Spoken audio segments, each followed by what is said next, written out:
Hi, this is Sam Lagana with the Los Angeles Rams. Whose house? You're listening to the Los Angeles Rams UK podcast. Undenied worldwide. The Los Angeles Rams. It doesn't get any better than this. Let's go Rams! Hello and welcome to episode 78 of the LA Rams UK podcast, 100 Not Out. I'm John and joining me this week is Chris. Chris, how you doing, mate? I'm good. Good to be back, gentlemen. Yep, good to have you back. And also joining me tonight is no longer an all-seeing eye, Andy. How you doing, mate? I'm all right, thanks, mate. How are you? Yeah, not bad, not bad. So, happy with the win the weekend, guys? Yeah, definitely. Wasn't a classic game, one for the ages, but at the end of the day, it's a divisional road win, and that's all that matters. Yep. Yeah, definitely ditto that. I put on the Instagram post, it wasn't pretty, but we are rolling. So, yeah, definitely it's a ground that we do like to go into, a stadium that we do well in, but still some definite things to work on. Yep. So, obviously, we're here tonight to talk about our 2012 win over Arizona in what was the 12th match that McVay has played against Cardinals, and he's now 11-1, I believe, with his only defeat coming last season at SoFi.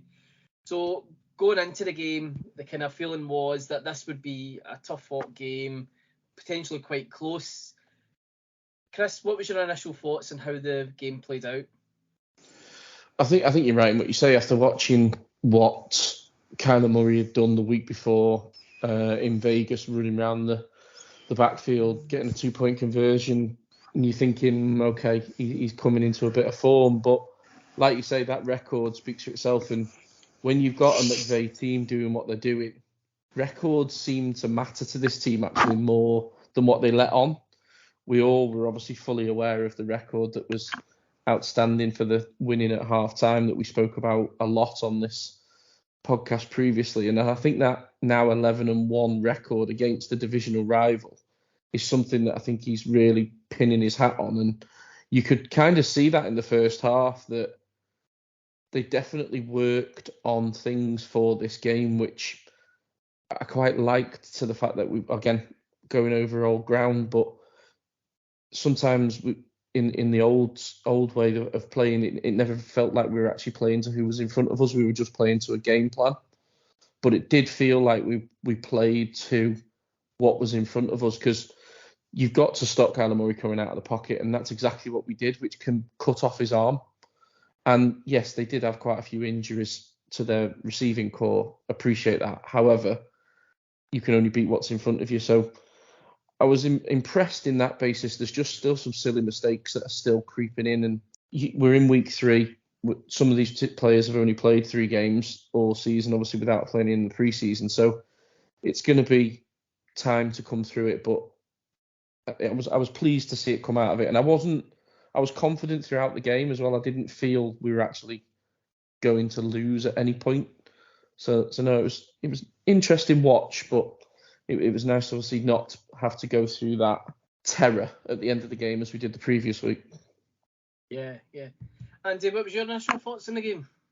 Initial thoughts were just, we got the job done. It wasn't anything pretty, but, as I said the previous podcast, we needed to keep Murray in the pocket and stop him running around, and we did exactly that. A few silly mistakes here and there, but also nice as well to see, we've still got young players who can, step up through the injuries and put in, good performances as well, which will hopefully stand us in good stead as the season comes on. Obviously happy for, Big AD to get his 100th sack, but also, Ramsey seems to have knuckled down, I think, a little bit as well, and seems to be coming back to what the sort of player we expect him to be, is, that lockdown corner. As Chris said, there's still a few silly mistakes that are being made and everything else, but on the whole, we got the job done, and that was all that mattered for us. For me, I felt like the defense was kind of not really firing on all cylinders, but was definitely clicking a lot more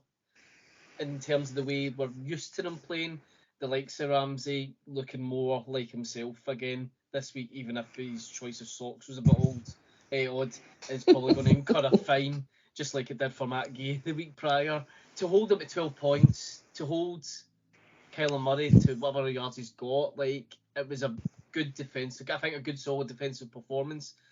When you think of the kind of quarterback that Kyler Murray is, and like Andy and I talked about last week, he's a running back quarterback. He's got the arm. If he's not got the arm, he's a running back. Being able to contain him to the pocket was probably enough to ensure that we would put ourselves in a position to win the game and keep control of the game. Looking through the drive summary throughout the game, so Arizona came out first. They punted after essentially 4-out. Rams came out, 41-yard field goal. Sorry, a 41-yard drive it was, resulting in a field goal from Matt Gay. Arizona came out, 4-out again. Then Rams go up, 63-yard drive, which resulted in Cooper Kupp with a 20-yard rushing touchdown. Arizona punt again after a 16-yard drive. Rams go up, 63-yard drive for another field goal, taking it to 13-0 at the end of the first quarter alone. Quite an action-packed first quarter there. Coming out of the second, Arizona punt after losing 4 yards. We then punt for the first time after 4-out. Arizona then goes 75 yards on the longest drive in the game. Second longest drive in the game, sorry. The very last drive was 89 yards.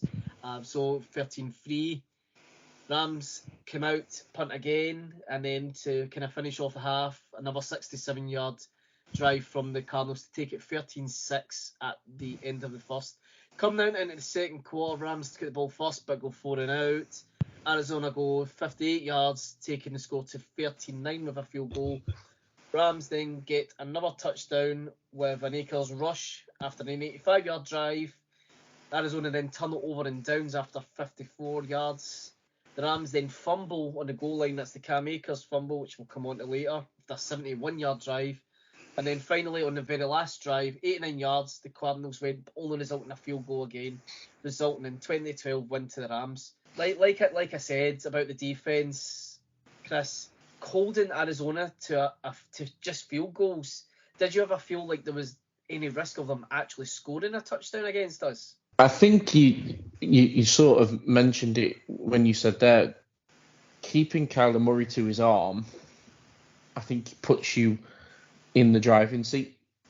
And I think the defense played, as you said, didn't play lights out, but did what they needed to do to win the game.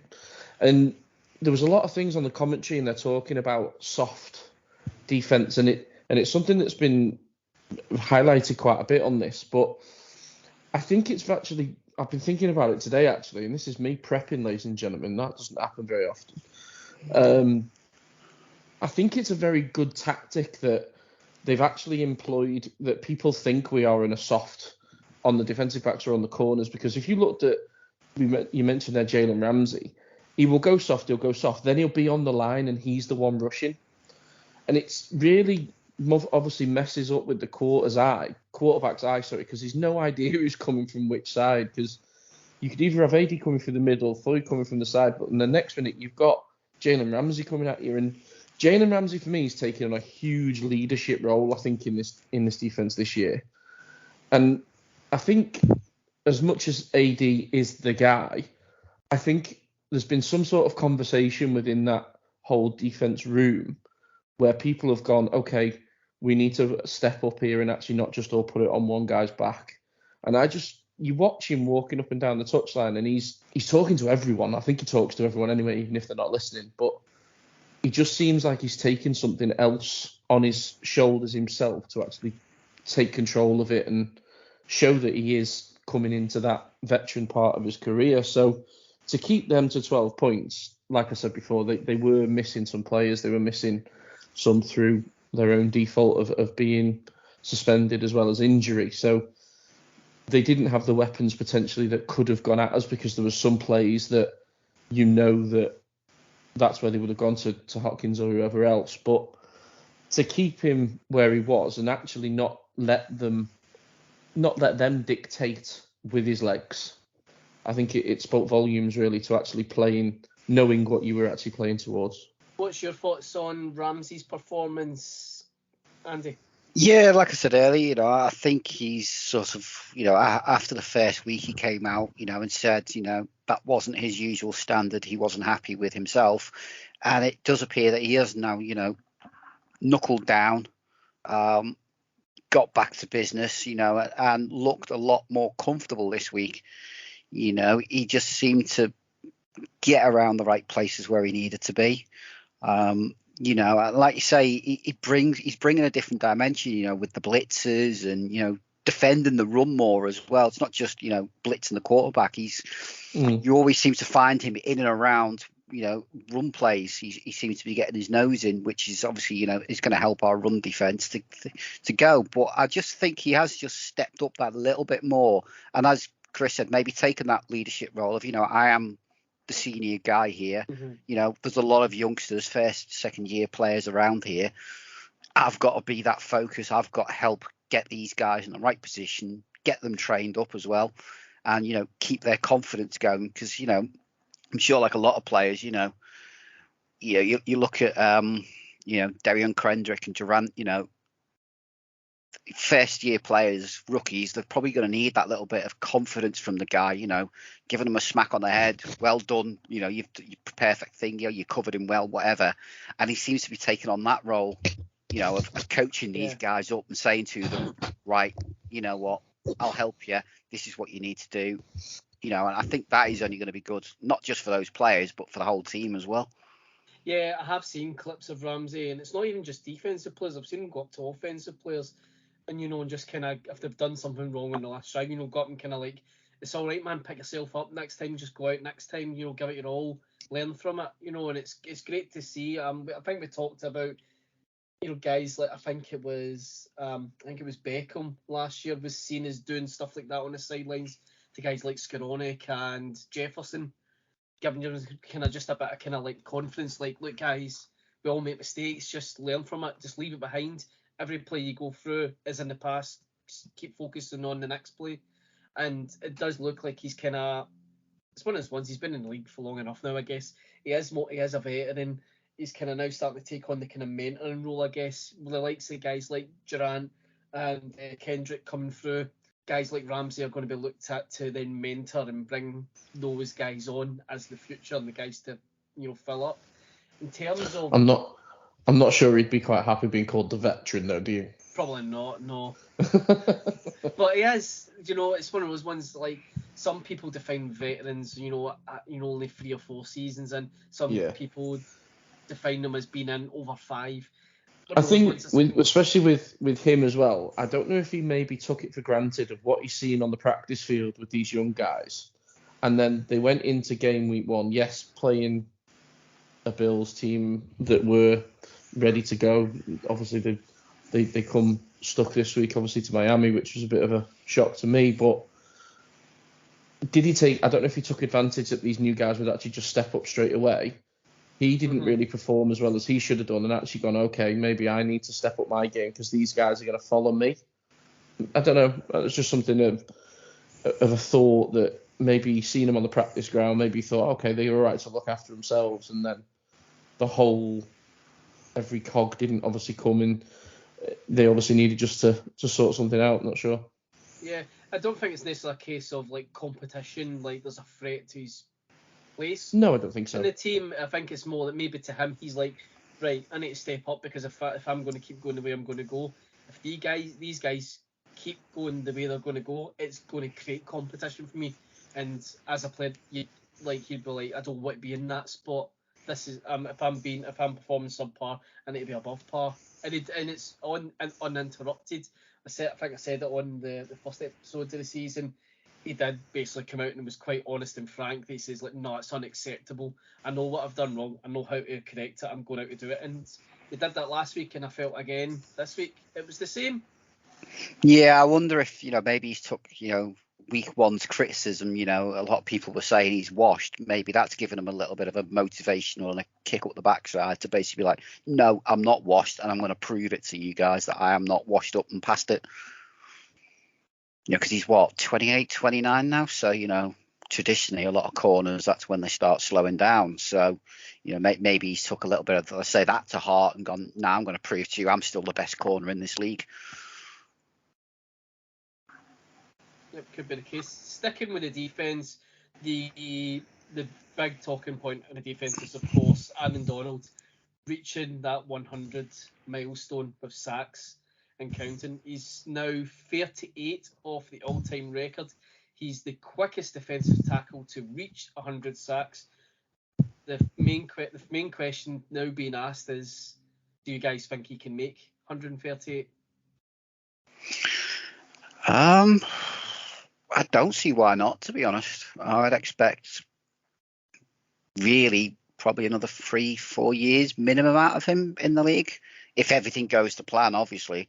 So I don't see any reason why, his pace that he tends to set, he's, at least double-digit sacks every year as a rule. So I can see him beating it, to be perfectly honest. And I think that, like I said the other week with him, is maybe a bit of that driving force of, okay, I've got how many defensive player of the years, Pro Bowls every year, I've got the ring, what else can I look forward to? And I think maybe that could be the driving factor of, right, okay, I want that record and I want to beat that record and prove that I am the greatest defensive player ever. And I think that is what's going to drive him, I think, forward, is that goal. Do you think he'll make it, Chris? It's a bit of a silly question when AD's my guy. Yeah. Well, just looking at his stats, he he will.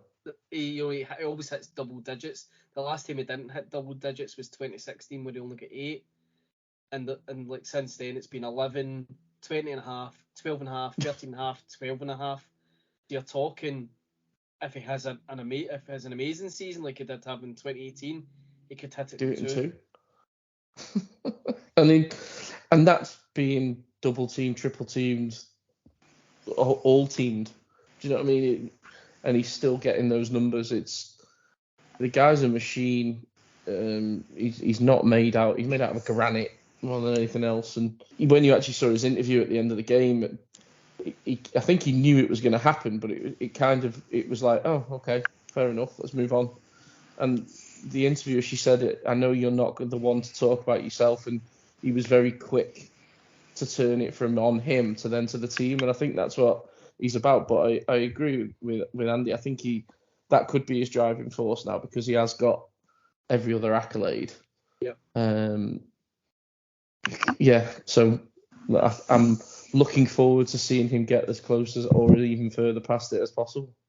Do you think it was also a bit bittersweet that it was, unfortunately it was not Russell Wilson, because we need to wait till Christmas Day for him to get to him? Do you think? I think that would have been easier. That would have been nicer, wouldn't it? I think it would have been nicer, yeah. But do you think Murray was, an acceptable second on the wish list of who would get the milestone against? Yeah, I think so. I think over the past couple of years, I'm not being funny, Murray has kind of tortured our defensive line with his mobility. So I think the fact of, just him for what he's done over the past couple of years, I think would be quite pleasing for Aaron Donald that, he got him. I don't know. Maybe if it would have been Brady for your 100th, that might have been nice. Yeah, true. Yeah. Maybe. Some people, I guess, debatable, I guess, would say a bit of goat and goat action there then, eh? Yeah, maybe. So, yeah, possibly could have been better if it was Brady, but, I'm quite happy with it. I don't think he really cares who it was, no. Neither does he? No, I don't think he probably does. So, moving over to the offence. In the first 2 weeks, the big talking point coming out of Stafford's performances has been his interceptions. This week, 18 completions off of 25 attempts, 249 yards, no touchdowns, but no interceptions. Bearing in mind, this is the first game for the Rams where he's never thrown a single touchdown pass. How was Stafford's overall performance for you, Andy? Overall, I think he played pretty well. Obviously, nice to see his big 0 in the interceptions column. Would have been maybe nice for him to have kept that record going with touchdowns every game.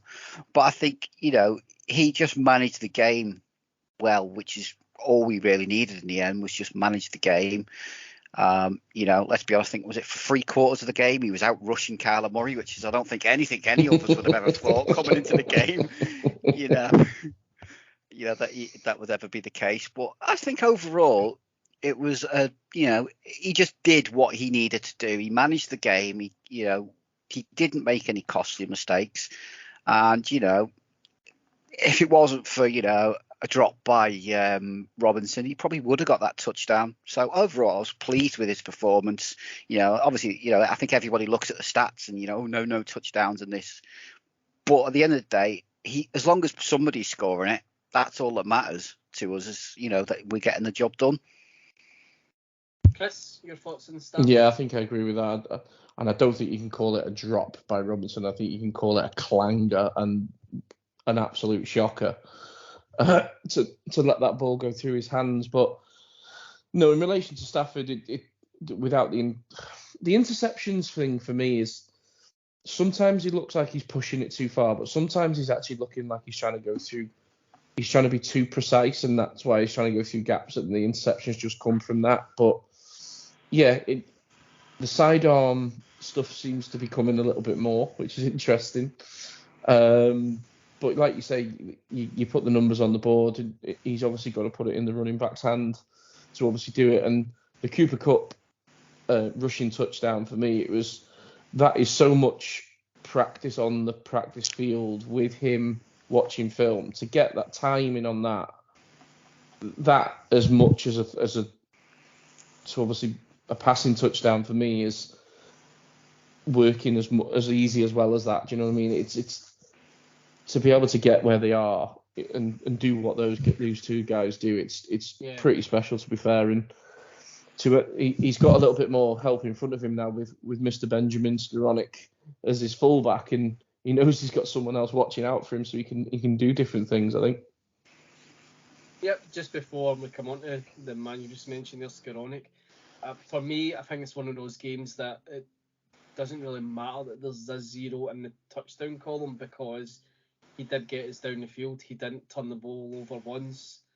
The only thing that was missing from Stafford's game was a touchdown pass, but it seemed like they wanted to more establish kind of a ground offense where possible, even though we only got 100 yards on the ground, which is a bit of a surprise considering it felt like we were on the ground more.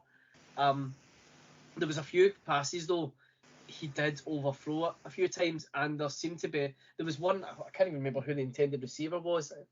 I'm not sure if it was Kupp or not, but it was nowhere near him, and Stafford kind of pointed down the direction of the field where he thought the receiver was going to be, almost as if there was a bit of kind of like, they're not really synced, I guess, in terms of the route that the receiver should have been running. I'm not sure if it was Kupp or not, I can't remember. I think that was the Atwell one. The Atwell? Yeah. Atwell just went straight, and I think it looked like Stafford was saying, no, you should have broke on the post and got a bit more sort of diagonally to where it was. Yep, Stafford's like his face was just like shock, as if he's already launched the ball and realised he's not there. As if, what are you doing, man? That's where you should be. Kind of like, just, it's one of the ones, like you're saying, Chris, he does seem to want to be really precise with where he's putting the ball. He wants perfection out of himself in that sense. But there was a couple of ones that seemed just a wee bit overthrown. But overall, great performance, I thought, from him. Not his best, not his worst, no turnovers. And I think, given the criticism he's had off of people the first 2 weeks with 5 interceptions, I think for him to come out this week and not turn it over once, hopefully it's kind of, well, I guess it won't shut people up, because this next time he turns the ball over, it'll go back. But at least it's, kind of, put, a pause on it for now. But for me, it was good. So jumping on to, you mentioned him, Chris, Ben Skowronek, who is without a doubt our fullback now. Is there anyone out there that isn't sold on this guy? Because for me, the turnaround since January to now is like a completely different player. How do you guys feel? I think he's playing out of his skin, isn't he? And I think I heard, and he did an interview that McVeigh called him into his office and he thought that was him. Yeah. But it was obviously to have that conversation about moving into this sort of new sort of hybrid role. But I think it gives our offense a completely different dimension because he can catch the ball, he can run with the ball, he's a big unit as well, and that's the reason why he's obviously putting him in the fullback position, because he can do that. And we've always had that from Cup, with Bobby Trees, with now Skronnick. We've always had blocking wide receivers, which not a lot of teams in the league have. But he is such a bigger guy to actually do that with, and I think he is going to evolve.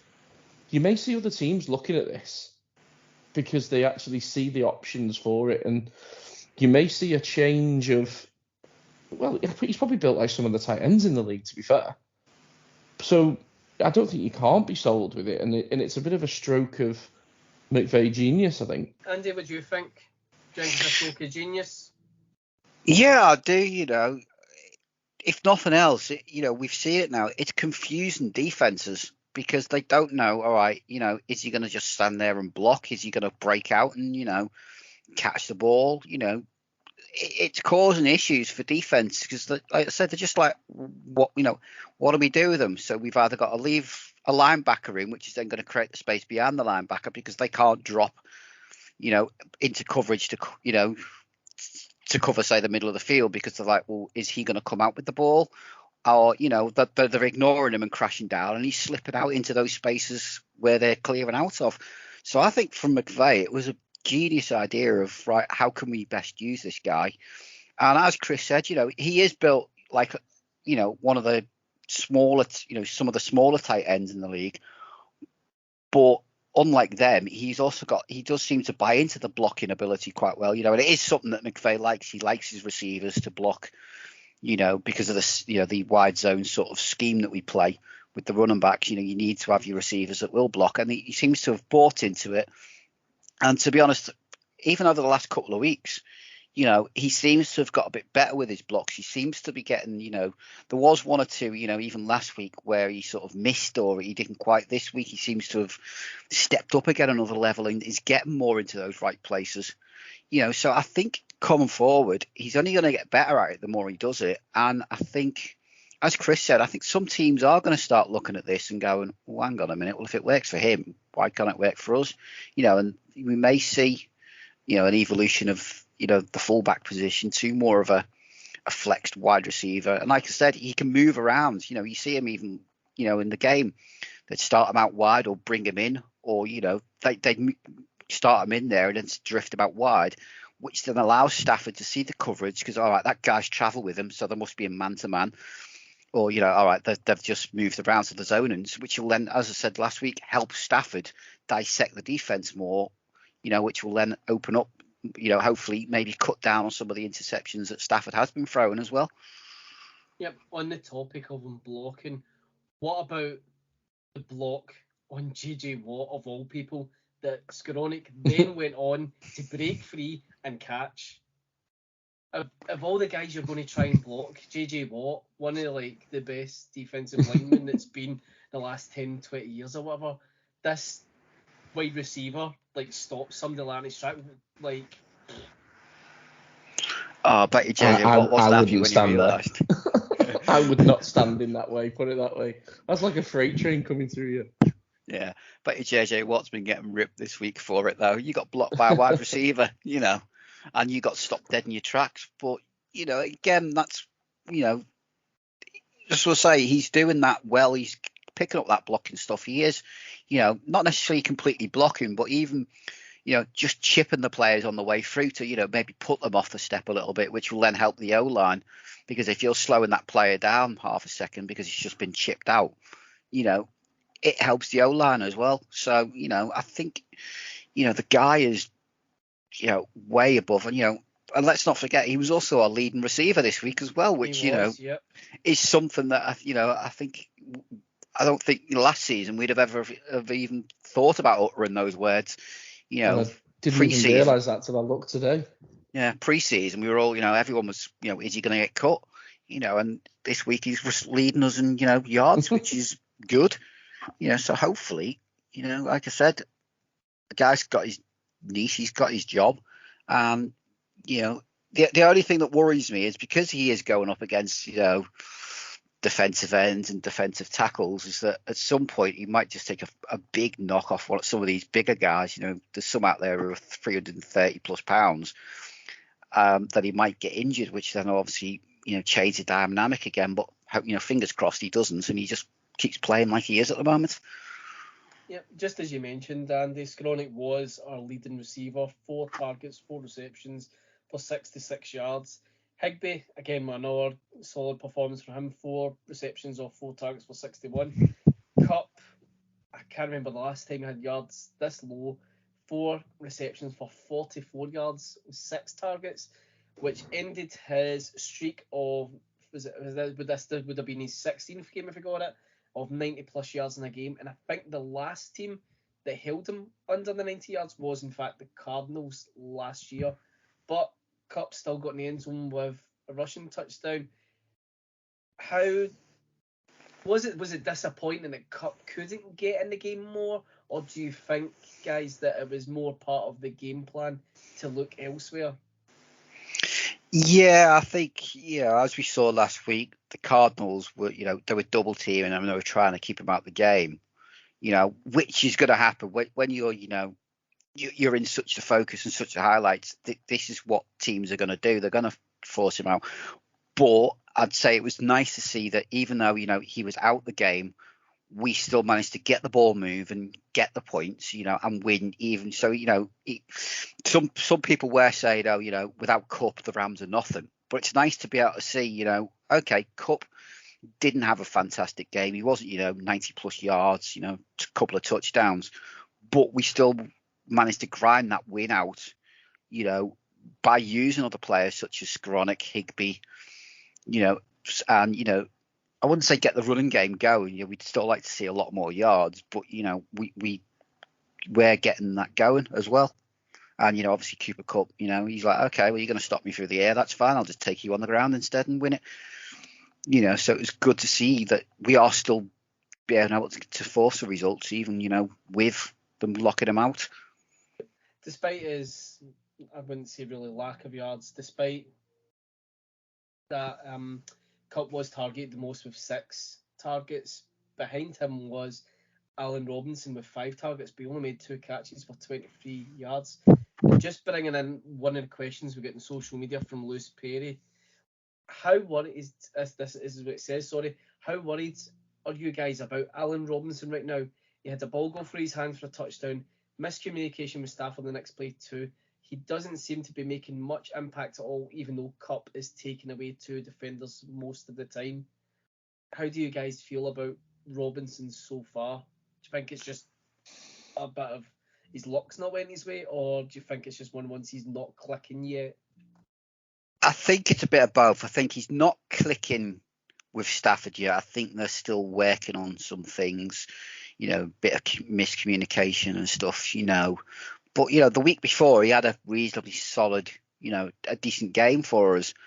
I think as well, like I say, it's just luck, Sometimes wide receivers, I think, is one of those positions, again, that plays on confidence. So if you've dropped a couple of passes, one, your quarterback's not going to be confident you're going to catch the next one. So, you may not look at him. And 2, his head might have just been down because I've made 2 mistakes. One of them was, an easy walk-in touchdown, so I think it is just a combination of luck, confidence, and just that maybe a little bit of a not quite gelling as well as they should at the moment. Myself personally. Chris, what do you think? Yeah, I think Andy's right. I think it is a bit of a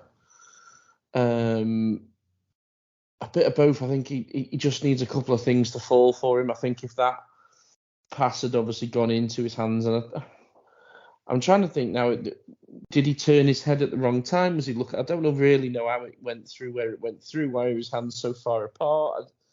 I think it's just all of accumulation of things. I don't think we've got to worry about anything. He's a good receiver. He's running the routes. He's not hiding, put it that way. He's making himself available, so you can't knock him for that. And I think once they start watching the film together, once they start clicking, I think it's going to be another option for us. And there's going to be people if it carries on that are talking the OBJ stuff as he potentially gets fit again throughout the season. Who knows? But we brought this guy in for a reason, and I think McVeigh is putting him out there in the field, so I think he trusts him enough to do so.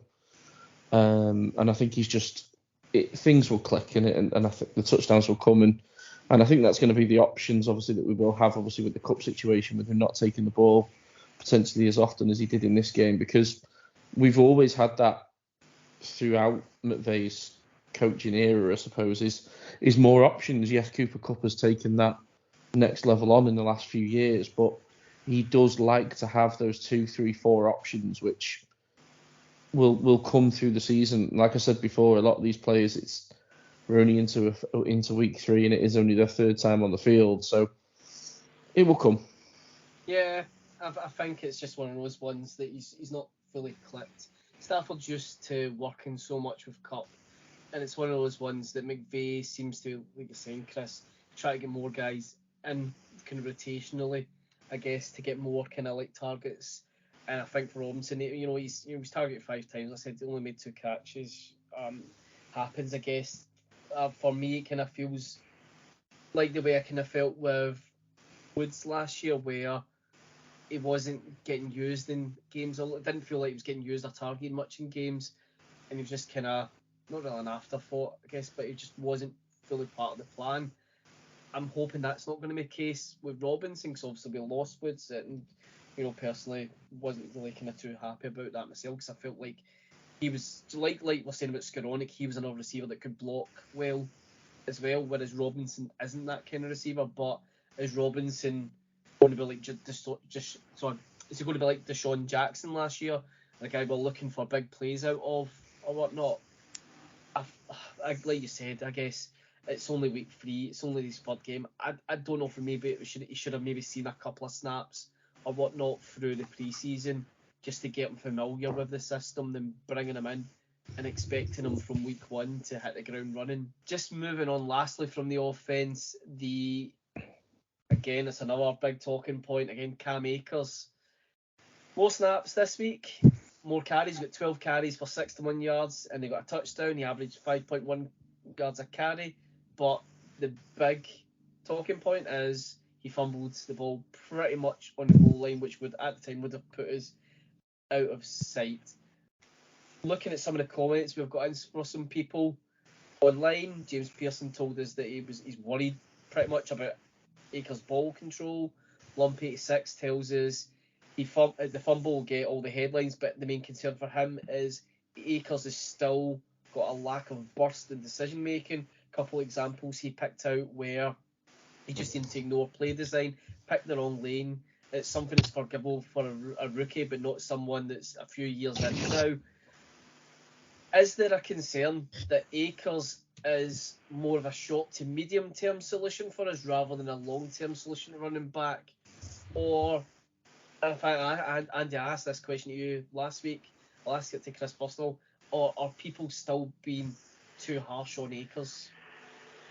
I think he had quite a good game, in my opinion, in my uneducated opinion. I thought he did quite well to have the heat that's on him. And you said in one of there that he's a 2-year 3. He missed pretty much a whole season in his first season, theoretically, through injury. So he is a little bit behind the curve of where we probably should be at this time of his career. So we've got to look at it in that. And I think the thing you've got, obviously, with ourselves is that he came in, he did what he did, and there's been so much heat put on him and so much focus put on him because we've only obviously got Henderson in there now as well as the other running back, which I thought Akers played quite well. I thought the fumble, yes, where it was, isn't the most helpful, of course, but I think actually it was quite a good play from the defence of the Cardinals. And remind me, I think it was it Buddy Baker that actually did with his helmet, and I think it was actually very good defence from him. The way he actually got the ball out of his hand.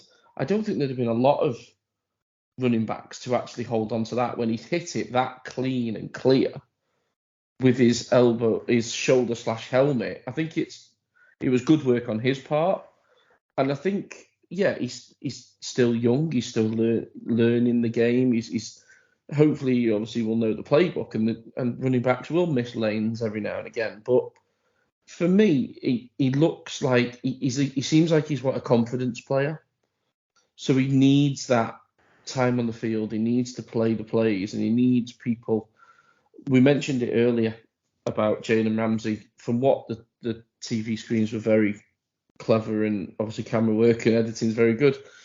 But it looked like he was the first person to go up to him to actually talk to him, and I think that's what he needs. Rather than people getting on his case, I think he actually needs that arm round him sort of kind of guy. Yeah. For me, like I just felt like it was just a shame for him. I don't blame him for the fumble. Like you said, Chris Baker, when you see the replay from behind the end zone, Baker's nowhere near the line of scrimmage when Ramsey's when Akers is coming up to the line. It's perfect timing, and it's perfect hit for him to hit it out of his arms. Mm-hmm. I felt it was just a shame because Akers is trying to get the ball over the line. There's a lot of running backs that, they would keep it close to the ball, they keep it tight and just try to go over. But he's trying to think about getting the score. That's it. It's not about trying to do anything flashy or whatnot and it going wrong. He's thinking, and he can't see Baker. So how's he supposed to know that one of the defensive backs is coming in to make a play? He's just trying to reach to get that ball over the line. And I felt sorry for him because leading up to it, he was starting to get momentum. And he was starting to actually seem more confident and be more relaxed with his running. And there was a few plays where he did break out from beyond the line. So there was a couple of ones he got between 7 and 11 yards on a few carries, which was great. I think it is just a case of confidence. I think because of the criticism he's maybe had the first couple of weeks, he's one of those players that people are finding it unintentionally easy to jump on the back of. Yeah. But of the 3 weeks, and granted he didn't see many snaps against the Bills, so mostly compared to last week, it was a much better performance from him, and maybe the next game coming up is maybe not going to be the best one for him to try and kind of build on it, as we'll come to in a few minutes. But I think if he's got guys like Ramsey, encouraging him, say just go back out there, just keep your head up. Like you said, and I think it is easy to forget. Even though he did come back right at the tail end of the season, he was out pretty much the whole season. And when he came in, he was more just contributing when he could. He wasn't really in to make a big difference or anything like that. It wasn't like, he was exploding or whatnot. So this is the first full season we're getting to see him from the start. So it's, like I said, maybe it's just unintentionally too easy to jump on players' backs like that. But like I said, I felt sorry for him with that fumble because in that drive specifically, and he'd obviously previously got a touchdown, which I was really happy for him to see. And I did say in the Discord chat at the time he needed that, and it's one of those. Hopefully, he can come out and get, even if he doesn't get in the end zone, if he can get some good carries and a bit of momentum, maybe the confidence will kind of grow in him, and we'll get to see whatever it was they saw when they drafted him.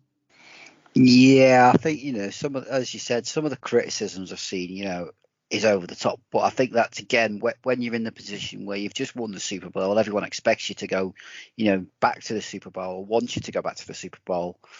The focus and the eyes are on you, But some of the comments, I think it was Shannon Sharp, he just wants to get himself cut. It's not on.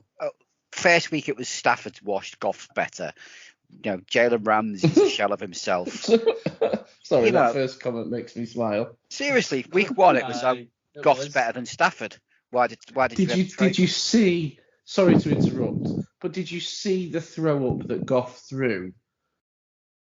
Yes. When they lost what was that? It was 2020 Goff all over again. Yeah, and he's basically, and it's just like, if someone's making a comment, I'm sorry, no. No. Like I say, Ramsey's, there's all this, he fumbled the ball. I know he has had a few fumbling issues, But the fair, yeah, as you say, the first ones he was a rookie. You put them down to rookie mistakes. The one in the game, like you said, he was reaching out. He was trying to get that ball across the line. Maybe with a little bit more nuance in the game now, and a bit more maybe coaching, it'd be, yeah, you're on the goal line. We can understand why you want to do it, but it's probably safer. Keep the ball in your chest. If you don't get the touchdown, we'll live in. It wasn't as if it was fourth down and we had to go. It was get it or bust. It was a case of maybe coaching them up. Right, you know what? It was only I think second down, or so we've still got 2 downs potentially to go with. Keep that ball in your chest. Don't let them have any chance. So it's just that unlucky situational football that maybe hindsight, and he'll look back at that and go, actually, you know what? Yeah, I should have kept hold of that ball. And he'll learn from that. But like I said, I thought he had a decent game. His longest run was 14 yards. Like I've said previously, I do worry that maybe that little bit of burst with the injury he had, the Achilles injury, 4 running backs can sometimes take that little bit of oomph out of his step. But the one thing I will agree with is I don't think it's as much he picks up the playbook. He hasn't picked up the playbook. I think it's more of, this is what the playbook says, so that's supposed to be my lane, and he doesn't look and go, actually the lane's closed, so I won't. And I think this is where people see him going into the back of his own lineman, because he's expecting that gap. And maybe that's just something, maybe he's getting his head down and just running rather than looking up. So maybe that's just maybe a coaching issue of maybe, right, okay, you know what, stop putting your head down, get your head up and look. All right, the lane might not be there. You're going to have to make adjustments, But as you say, he is still technically, we can basically write off last year because he wouldn't have seen the practice field for much of the year because he was just in rehab. So so he is behind that curveball, as they said. So, we're in week 3. If he's still like this come week 10, week 12, then obviously, you start asking questions. But I think the other thing that is on people's minds is obviously, I think Darrell Henderson's now in his 4th year. This is his contract year. So, that there will start being questions. Well, do we pay Henderson? Do we let him go and draft someone else? So I think some of that is also playing into people's minds, is looking forward as well as to what's going to happen next year. So, but and the two quarterbacks at the minute as well, pretty even. So if you look at the attempts for Henderson, 27 for 111 yards, Akers 30 for 105. Yeah. Now, you probably wouldn't have thought that Akers had more carries than Henderson. So they are spreading it quite wide, and they're actually being very similar. So it just seems like exactly the same as what we said before. It's just that luck situation, the same with Robinson. I think once it clicks, I think they'll be off they go. Yeah. The only thing one more thing on Akers that I am, to be honest, disappointed with, is he was, coming out of college, a good back for catching the ball out of the backfield. And we don't seem to be using him for that very much. And that's something maybe I'd like to, maybe that could help his confidence a little bit if we can maybe get him going in the passing game, because he does have a good set of hands on him and he can make people miss in the open field. So I'd maybe just like to see, is there something going on behind the scenes? Is he having drops, from passes so they're not going using that aspect of him? Maybe like to see some of that come in, and let's just see if maybe that would give him a bit of confidence as well going forward. Yep, a bit like on the kind of receiving kind of aspect of his game, he did line up in I formation with Skoranek in front of him. So I think as the weeks come on, with defenses getting more adjusted to Skoranek playing in that role, hopefully that Akers can break free and break wide to the line to open up another passing option. Because there was quite a few times where Skoranek would break completely free and wide open and got a few receptions like that. So hopefully him in that role can maybe draw defensive players to allow Akers to open up, his kind of passing, his receiving game, I guess. But it's one of those ones, just need to keep encouraging him. I would not have thought for a second he had more yards than Henderson, so surprised to hear that, but equally I suppose it's good for him. I remember the majority of them came in this week's game alone, so with Henderson coming into a contract year, it's a bit of a knife edge, really, isn't it? That we could potentially be looking at totally revamping the running back core from top to bottom. Yeah, I think that's why obviously they brought in the new guy, was to maybe like, okay, we'll give him a year, sit him behind the two of them, give him a few touches and, here and there, and let's see, to get him up to speed for maybe Henderson going, and then, obviously we don't, I think Jake Funk has just fell off the earth. So, we are basically looking at those two, and, maybe the injury, as I say, has scuppered McVay's plans a little bit and he's having to do things differently. So, we'll just have to see how it goes. But, I think if we can get Akers' confidence up, as Chris said, I think it will help him in the long run to maybe get himself up to what we sort of expected of him. And I think as well the pressure of, after his rookie year, everyone was starting to compare him, is he better than Todd Gurley? It's quite large shoes to fill really in reality, so that must be putting some pressure on him as well, that they're the shoes he's trying to fill. So, maybe that's got something to do with it as well. Any final thoughts on the game before we move on, guys?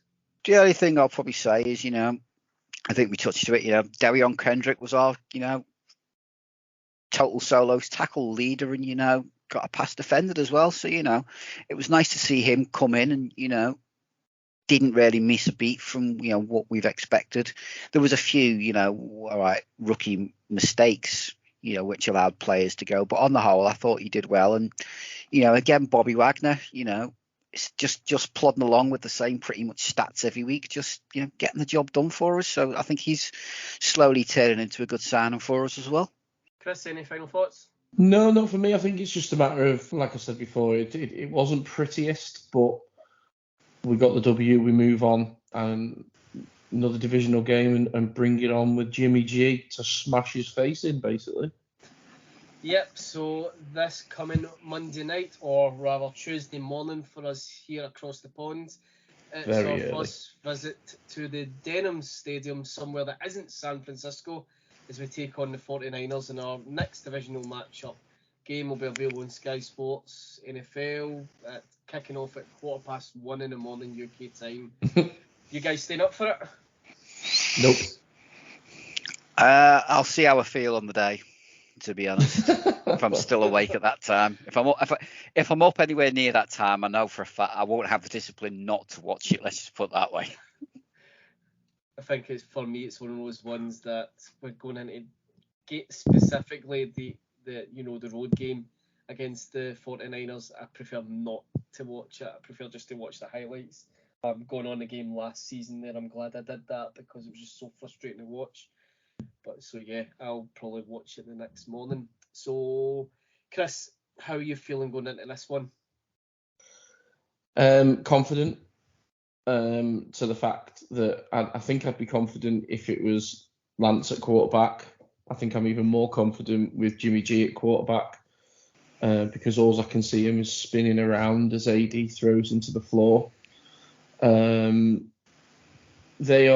was a very, very poor, from what I've seen highlights wise from their game.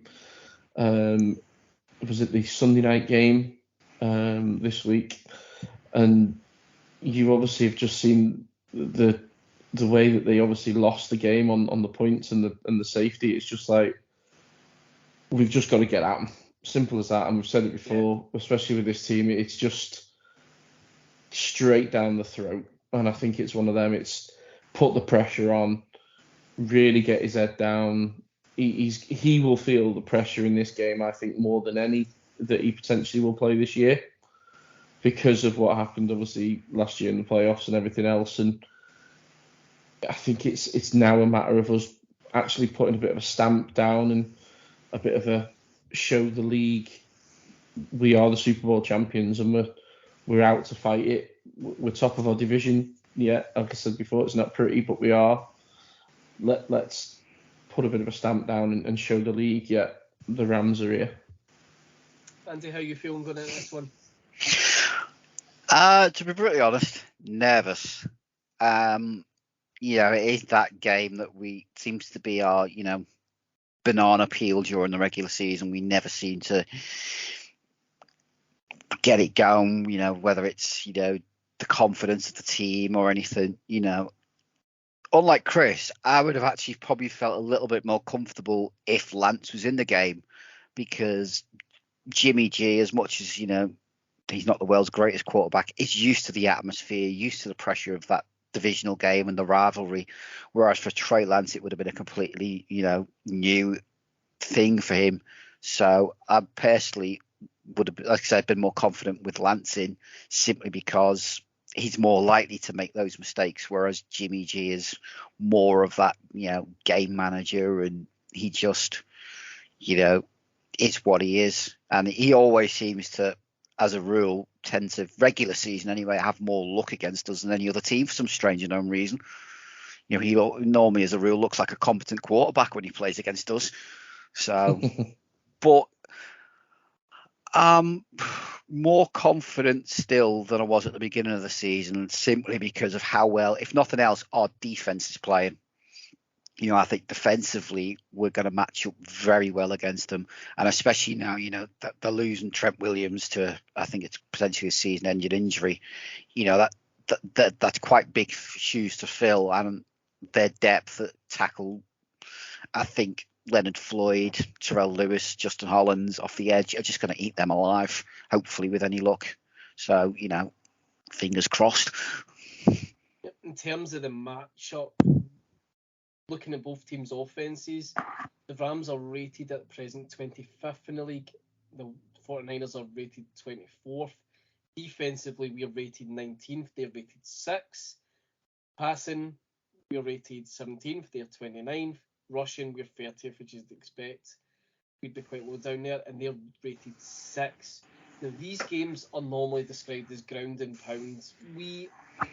Last season, we seemed to struggle to really get the passing game going. I'm concerned that with an inability that we usually find to keep a consistent running game going, that we are going to be forced to rely heavily on the passing game. Do you guys think that we should stick on the ground, or do you think that we should air it out?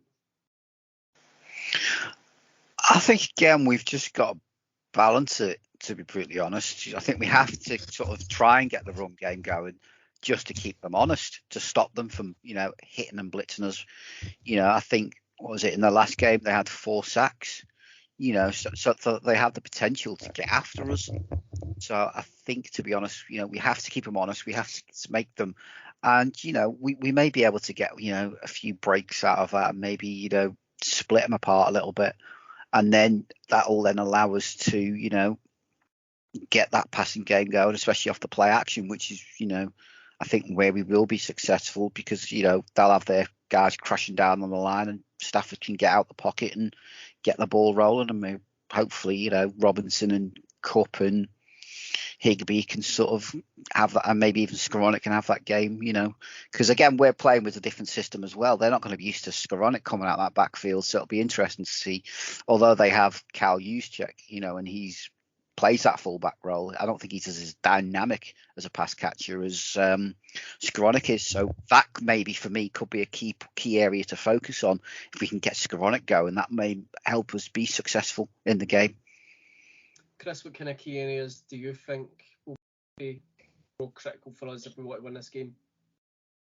I think that the offense will effectively take care of itself. I think it will be more. I think it's in one way or another, it's quite a similar look to what we did this week of effectively keeping their score down, because I think our scoring potential will actually just be bigger than theirs. I think it's a matter of keeping them low on the score, keeping them. If he keeps it to a field goal, great. Obviously, if we put them 3 and out, fantastic. And I think it's going to be a much that sort of a game rather than us trying to blow them out. I think that's just that could be the way of the season. I'm not sure of it. It's not about that we're going to outscore teams. It's about that we're actually going to stop you scoring, and we know that we will score on the other side of the ball. I I think like I said before, I think we've got to go after Jimmy G. I know that I think I read the other day that we obviously saw the Jimmy G that we all know, but then he'll probably turn into Tom Brady when he plays against us. Yeah, usually does. Yeah, but there's an element of doubt in his mind after what happened last year, and we've got to really push and play on that. And I think McVay's not stupid. I think he'll know how to play this, and I think what you will actually find, and if you really, not that I've got the time or the knowledge to do it, but I reckon if you were after this game, I think we'll come out with a win. And I think if you actually look at some of the plays side by side, I think you will actually see very similar plays to what you saw in the playoff game. I think he'll show him a lot of the same to actually mess with his head even more, rather than showing him new things. Because those didn't work the previous time, so we'll try and push it to make it work. And I think there'll be a bit of a proper mind games going on Monday night. Yeah, I think one thing just to come in on as well is, I think much like we said against Atlanta, if we can stop that run game and put that arm in put the ball in Jimmy G's game like we did in the playoffs, make him rely on his passing game to get it going. I think that is another key area that we will win this game, because we all know, well, he's very much like Jared Goff was. When the run game's going and everything's going, he looks competent. When it's a case of, right, it's in your arm and you've got to push the ball and you've got to do it, that's when we can get at him, and that's when the mistakes will happen. Yep, looking at the game on the road to them last year, it was like I said, it was ground and pound. The ball was mostly on the ground. The clock was getting chewed up and swallowed by each team. Like you guys are both saying, if we can kind of stop the run game and put the ball in his hand, we can get to him. We can get the pressure on it. Like I think, looking back at it, McVay's finally got an idea of how to mess with Jimmy G's mind and get to him. So I think, maybe if we do come out and play the same way we did in the NFC Championship game, Garoppolo's going to be like, no, this is happening again. But for me, on the other side of it, perhaps a game plan similar to what we've done against the Cardinals is the way to see it going for this week. And I say that because the Cardinals did have a few drives where, they essentially marched down the field, but they only came away with 3. And it's one of those ones, if you want teams to eat up the clock, if Stafford is able to, not necessarily air it out, but if he's able to make considerable games and put the ball in the end zone, then I'm quite happy to let them have the ball on the basis that they do nothing with it, or that at best they come out with 3, because it'll really up the clock, keeping the clock moving against them and giving them, I suppose they've got more time with the ball, but it's less time to work on their game plan, because they're wanting to just get down the field, because we're essentially just putting the ball in the end zone, not necessarily blowout, but every time we're going up, we're in their red zone, we're putting pressure on their defence. Their defence is getting tired out their offence, because their defence can handle it, and it's one of those ones that Aaron Donald's going to want to get to him again. He's going to, Aaron Donald's, made the tackle, and I know it resulted in an interception, but that if Donald is putting the pressure on Jimmy G, that's where his game will just fall apart, because he'll be thinking about that game, like you guys are saying, in the back of his mind, like, no, I can't do this again, because Garoppolo will be off if he repeats, like if he has a bad game against us. I reckon, I think they'll be like, no. I know Lance is injured, right, and he's bothered, but they'll be like, no, we have got to try and look at trading him and getting someone else, and it probably potentially could end up derailing the 49ers, which I'd love to see. So for me, I think maybe the Cardinals game was a practice, so to speak, as to how they see this game going, because the containment of Murray was perfect, putting the ball in his hand, and he couldn't move about with it. And like you guys are saying, whenever Garoppolo plays against us, he goes from being the worst quarterback in the league to looking like Tom Brady, and it's another one, just like Kyler Murray, like I said last week, and I've said repeatedly, every time he gets the ball and he's got time to go, I just scream for someone to hit him. It's the same with Garoppolo. I think because we've shown in the 2 games at SoFi against them last year, we can get to them. We can build on that. We've got Gaines is getting faster and faster. It seems to be on the line. You've got Wagner there. You've got Hollins. You've got Floyd. You've got Jones. You've got a lot of options there to get to him and get to him quickly. So the key area for me is essentially that pass rush, I guess. So we'll just have to see how that goes out. In terms of predictions, you said, Chris, that you've got it down. You reckon we're going to win. Andy, you said you were less confident. Your prediction at start of season put us down as a loss. Do you still feel like it would be a loss, or do you think, given the way the last 2 weeks have went, it would be like a win? No, I feel given how we've played the last 2 weeks, and like I said, the fact that they are also, as much as we have injuries, they're also missing some very key players now through injuries, and I feel more confident now that we can sneak away with this game. Again, I don't think it's going to be a pretty game or anything, but I think it'll be. I think we'll win by a field goal myself now. I'm just that confident at the moment. Yeah. At the start of the season, I had this down as a loss as well, just like you did yourself, Andy. But the way the last few weeks have went, I kind of feel a bit more confident going to it. And just as I mentioned in the game plan last week, when I was watching the Cardinals game, I did have one eye on this game coming up, thinking that this is a way maybe we need to come out initially and start playing against them.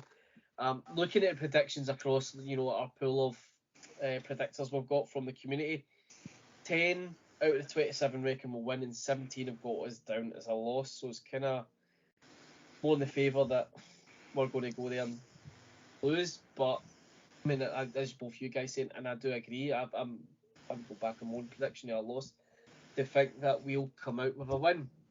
So just moving on, elsewhere in the NFC West, so obviously we had a divisional matchup against the Cardinals, which we won, taking us to 2-1. The Seahawks lost to the Falcons, which is interesting because we beat them last week. And then, as we mentioned, the Broncos beat the 49ers 11-10 thanks to a Jimmy G safety. How do you think moonwalk, as they call it? Moonwalk, yeah. How do you think the division's looking up, guys? There's been a few comments online that perhaps the bubble has burst with the NFC West being the strongest division in the league. How do you guys feel like the division is looking so far?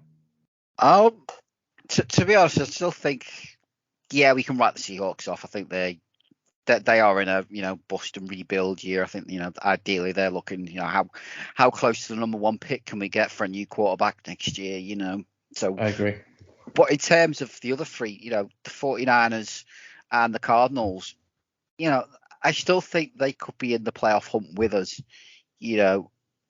So at the end of the season, I think the NFC as a division, I think, is a little bit weaker now, obviously because of all the trades during the off season, and everything seemed to go AFC side.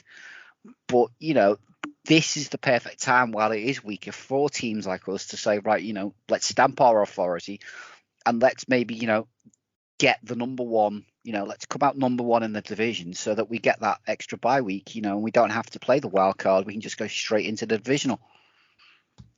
So it's one of them at the moment. Yeah, maybe it's a little bit weaker in the whole conference, but in terms of our division, we've still got really 3 out of the 4 teams with sort of a playoff expected almost, I'd say. Yeah, for me, I think it's one of those ones. It doesn't matter how weak our division may look.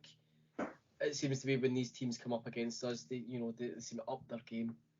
It's one of those ones like just like in football, you see you only play like that when you play against us.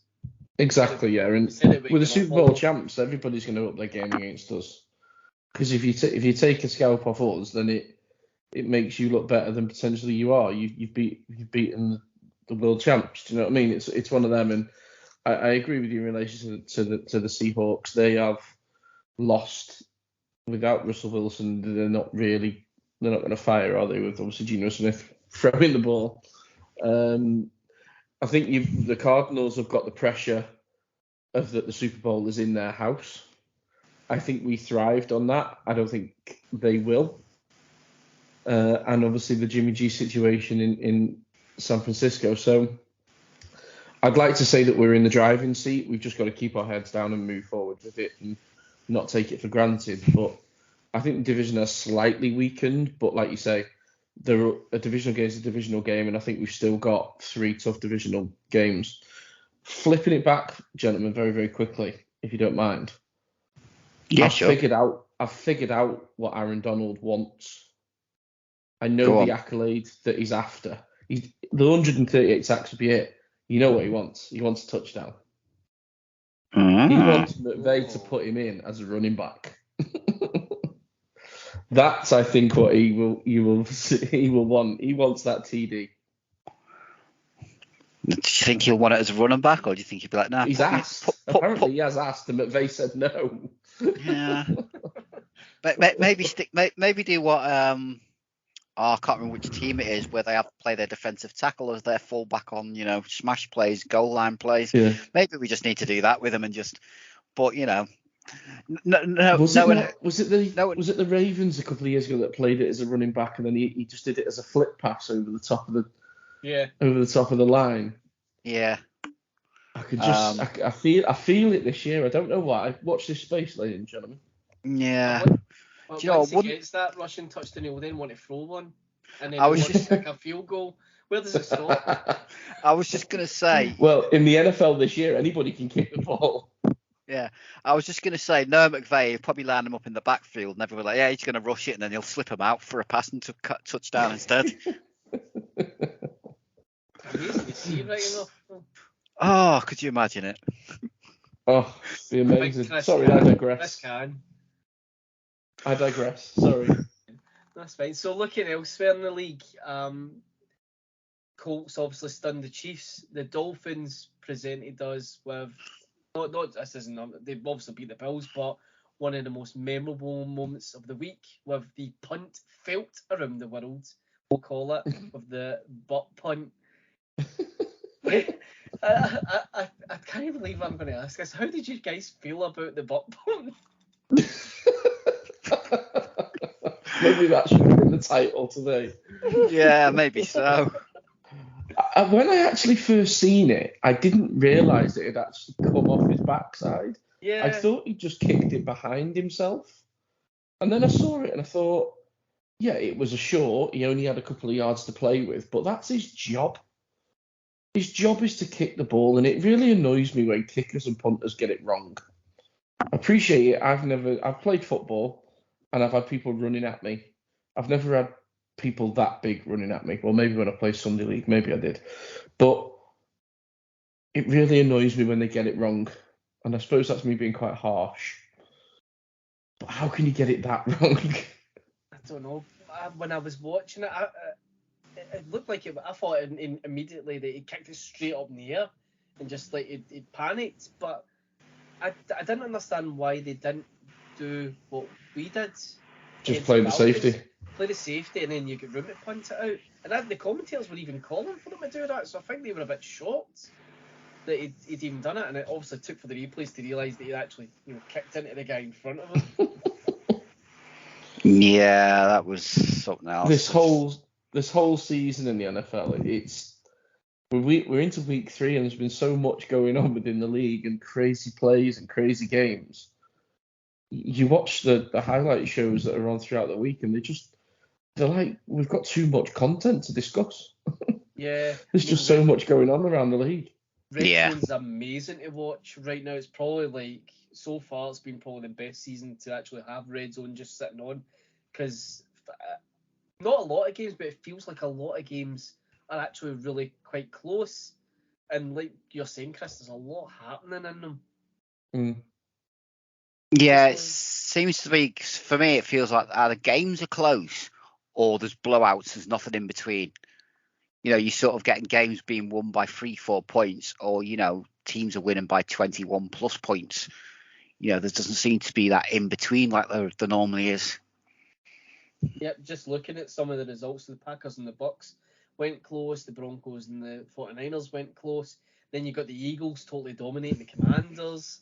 Oh, that was don't know if anyone watched that, but what was it? In the first 17 minutes of the game, they had something like 6 sacks.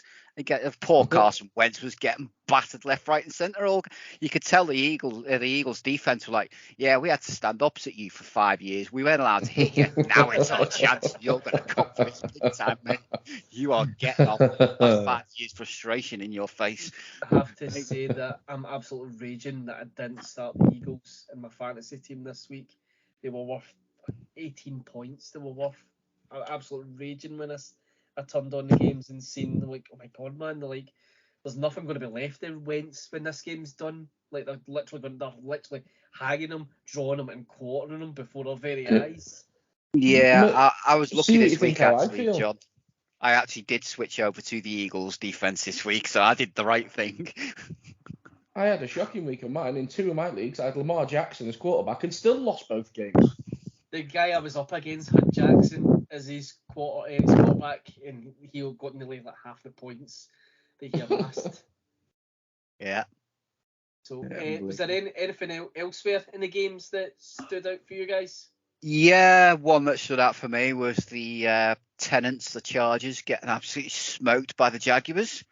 They seem to, Trevor Lawrence for them. Smoked as well. Yeah, Trevor Lawrence for them is starting to look like, the quarterback that I think people were beginning to think he is or should be. He is starting to look like, a competent, decent quarterback. And then obviously, we had yesterday's game, which was the, divisional game in the NFC East between Dallas and New York, which, I'm going to be honest. If you'd have said to me, they're playing with Cooper Rush as their quarterback, I think, and they keep winning games, you're like, do you actually need Dak Prescott anymore? Is Dak the problem? So, I was surprised at that. I did actually expect New York to kind of batter Dallas on that one, but, they've come through and won again with, literally a practice squad quarterback in the team. With the Chargers one, I don't know if any of you saw the tweet from the Jags. They posted. It was obviously, I'm scrolling trying to find it. Yeah, there we go. So it's like Jags win, and it's it's a broken charger, like an iPod charger, and the caption is, "Y'all got a charger we could borrow." Like, I seen that and I was like, that is just brilliant. The Eagles it's just the Jags. They got some good social media people, haven't they? Yeah. I suppose when you've kind of been rubbish for the past God knows how many years, though, it's about the only. You've got to keep the humour up in the social media, otherwise I think it'll get a bit depressing after a while with them. Yeah, definitely. And we've got the London game starting as well this week, gents. Yeah, the London games, yeah. Hopefully the Saints get beat, and all the Saints people that I know are really upset by it. Not that I'm bitter. Of course not now. Oh, we love the Saints on this podcast, don't we? Oh yes. Oh, yeah. So, well, that's I suppose that on that topic. Have you guys be watching the London games, or you be like, I'll just catch the highlights? No, I'm probably going to watch it. If I'm truthfully honest, what time does it kick off? 2:30, I think it is. It's the same time as the Manchester derby. I think you can probably all guess which one I'm going to be watching. Clearly the Saints game. Yeah. Secretly sat there with your Saints hat on going, yay! No. And I think it's actually probably bad planning from the Sky Sports and the NFL to put it on the same day as the Manchester derby for the United versus City play. There you go. Yeah, probably not the best idea, but... Saying that, as a Man United fan, we might be 4-0 down by half an hour, so I may be watching it. Yeah, well, you never know. You never know with that one. And this one's, it's Tottenham, isn't it, this one? Yes. Yeah. Yeah. Yep, So the ground that the NFL paid for. Yeah, there's been loads of social media posts showing you them. Oh, look, they're changing the pitch. Whoa, how cool is this? Yeah. Yeah, it was cool the first time we've seen it. By the time we get to 20... I don't know if you guys watch a lot of the stuff, obviously the Good Morning Football and stuff like that, but they've gone all in this year. Good Morning Football are here now, and they have been all week. They've never done that before. So I think they are taking the UK market a little bit more serious. and actually seeing it, and I was watching a bit of it today, and Dan Hansis was on and basically saying to the Good Morning Football guys, I don't think you realise how big it is over here. We're doing a live show at one of the rooms at the O2, and they were like, "You're at the O2?" And he's like, "Yeah, we're at the O2." So I think they're maybe taking a little bit more note of actually that it's growing over here, and we're doing this for a reason. Do you know what I mean? Yeah. It's been long enough. Like, when was it? You're talking, it was a good, 10, 15 years ago when these games properly started. So it's one of those ones that's it's long overdue that they start to take it, seriously. But I guess it's taken for them to put a game in Germany from the go, well, do you know what? The international market really is as big as we think it is, and it's about time we start treating it like that, because I suppose the whole thing last year, this is your market, that's your market, or not, that they can't expect teams to expand fan bases in the league and the sport to expand in other countries unless they actually go there and they actually treat it like, our sport is part of your country now. Do you know what I mean? Like, for me, it's long overdue. It's great to see that, and I do wonder if they'll do it with the Munich game as well. Yeah, possibly. Interesting to see. So moving over to our questions on social media, I did bring a few that we had into our kind of review. So starting off with Kevin Doyle. Would a win in San Francisco put us as hot favourites for the division already? That'd be 2 road wins in the division. Seahawks are not a good team, so I'm assuming we win both of these. That would then give us 2 home games against the Niners and Cardinals to sweep divisional opponents. Andy, do you think if we win on Monday, it puts us as hot favourites, or do you think there's a lot of football still to play? Still a lot of football left to be said, but it would certainly put us in the driving seat. But it would be ours to throw away. Like we say, divisional games, anything can happen. But I do think if nothing else, it would give us the confidence going forward in the season. That okay, we've beat both our divisional rivals on the road. Which is a tough ask. And I think that will be the more thing. It will put us on that driving seat of it's ours then to throw away. Chris? Yeah, I think so. I think it would put us in the driving seat, and like I said before, I think we are in the position to be able to do that. So yeah, I agree with Kev on that. I think you'd like to say the Seahawks are not canning it, because you're not allowed to say that anymore, because you can get in trouble for saying you're canning it. But they are. Get obviously the 2 road games out of the way, and then obviously we're taken back to SoFi. So yeah, I think it would put us into the hot seat, and it's just a matter then of keeping going. So yeah, I think it would do. Yeah. Okay. Ben Williams asks, would you keep the offensive line intact when everyone is back fit? The offensive line has been better the past few weeks as a unit.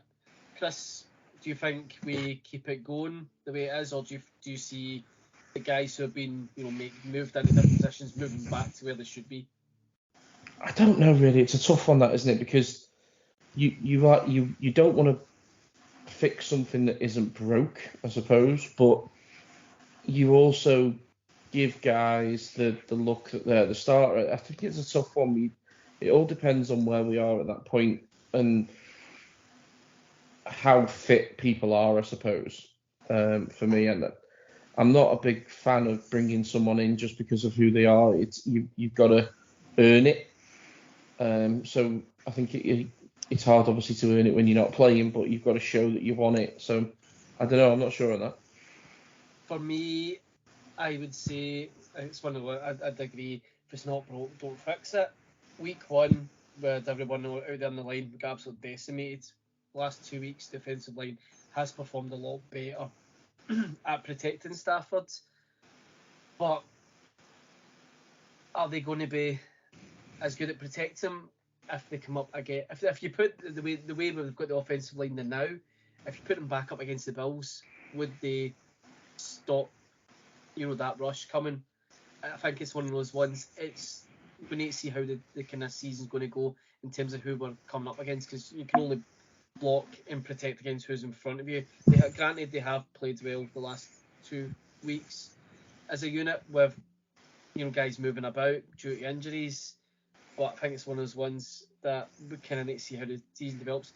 But if these guys are going to perform consistently and do well at protecting the pass rush and stop guys getting to Stafford, then certainly don't change it then. Scott Cutwood asks, do you think we will up Higby's receptions? I think he's been one of our better players this season. Andy, do you think Higby should be getting more receptions? It's a difficult one with that one, to be honest, because obviously it's the game. It depends on the game plan and how we want to use him. Don't forget, outside of our offensive line, he's on, obviously up until the revelation of Benny Sco, he's our next best blocker, and sometimes we're going to have to just keep him in there to help the O-line. I have noticed since week 1, we do seem to be keeping Higby a little bit more back in to help the line out. So, I think it depends on the game plan each week and who, as we said with the offensive line, who we're up against, what the pass rush is like, can we leak him out? But, again, everyone was moaning about him the first week because he had a couple of drops, and now, so we just see how he goes. I do think there's more to come out of him, but it's whether scheme and who we're up against, whether we can actually, expand his role a little bit. Okay, and lastly, moving on to number 1, Jack 9. It's all to do with Jalen Ramsey. He sent us a couple of questions, so I'll ask each of you one of them. So, Chris, I'll start with you. Do you see Ramsey as a coach in the future or working behind the scenes in a more of a GM role based on his player recruitment skills and his influence over the uniform?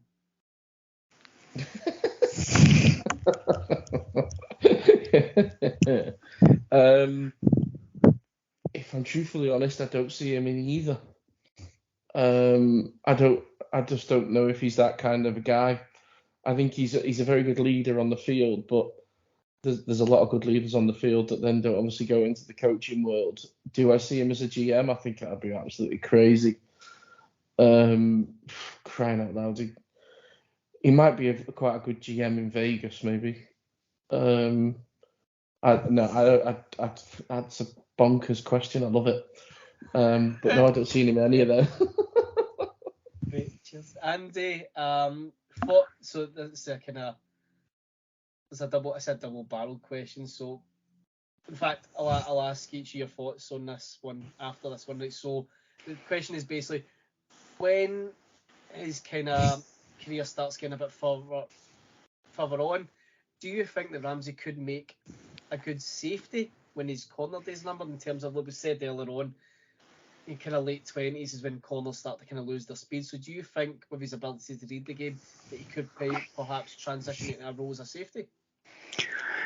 Yeah, I don't see why not. To be honest, I think sometimes this star role that they seem to have made for him kind of does incorporate a bit of the safety stuff anyway, with how he defends the run sometimes. So I think, although he's not technically playing as a safety, I do think sometimes when they do put him closer to the line and on that role, he is sort of playing that safety role. So I could see maybe him later on in his career doing what a few corners have done and transitioning over to the safety. And I think he'd take that quite easily and quite well. It would be whether he feels himself, whether he wishes to do that, or he'll get to that point where he'll be like, you know what, I don't want to do that, so I'll retire. So, but yeah, I could see him doing it quite easily. Like I say, I think he's already doing it in certain packages and certain plays.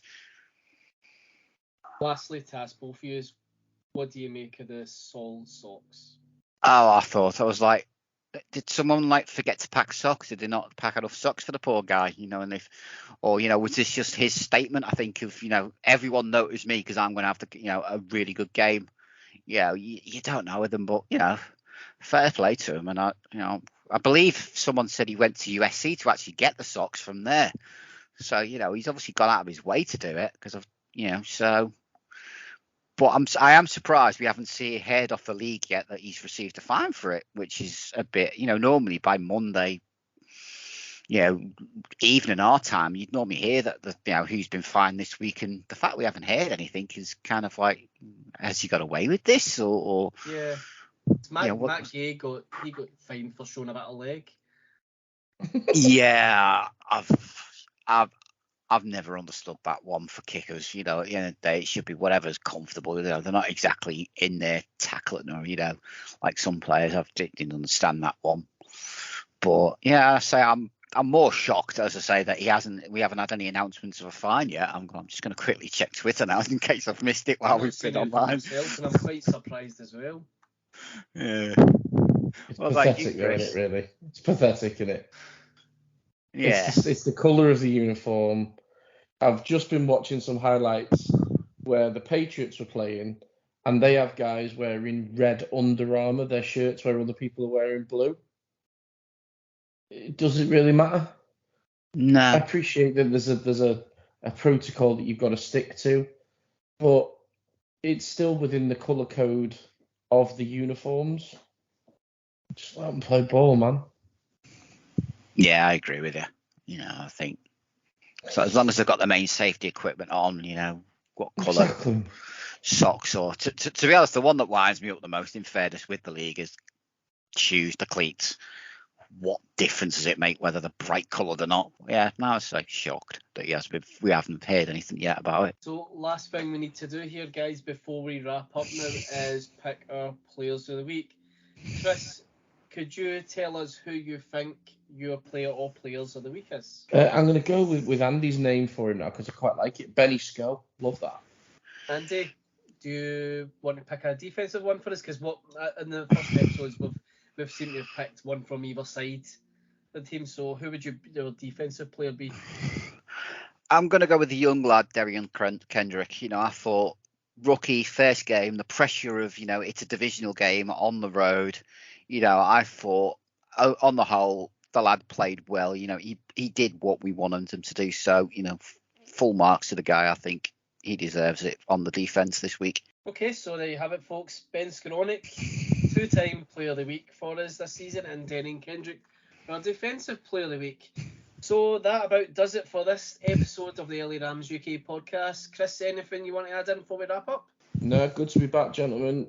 Keeping it going nicely. Yep, great to have you back, Chris. Andy? No, nothing for me, mate. I think we've just about covered everything this week. Excellent. And with that, folks, we will see you next week, where hopefully we will be talking about another Rams win. So thanks for joining me, Chris. Thanks for joining us, Andy. And thanks to all you out there listening to us. Go Rams!